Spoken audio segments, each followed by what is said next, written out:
والله دا لوږه دومره زور نه غواړي لکه ډېر ډوډۍ چې سړی وخوري څونه زور غواړي.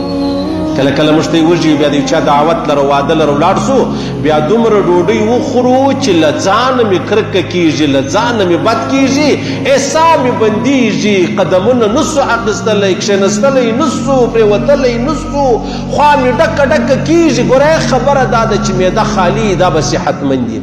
کم سړی چې لږ څه خوراک کوي هغه به ټول عمر جوړ او روغ وي او کم سړی چې د خوراک سره مطلب احتیاط کوي د هغه به عمر هم ډېر وي.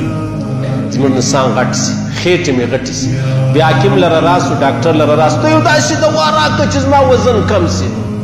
اشه تا چې وزن بړاوئ تا چې وزن بالا کوئ تا په ګولۍ بالا کوي ایا که دې په خوراک بالا کوي نو وزن دې په ډوډۍ بالا کوي او بیا چې کموې په ګولۍ یې کموې ولې نو دا کله کېدلی سي.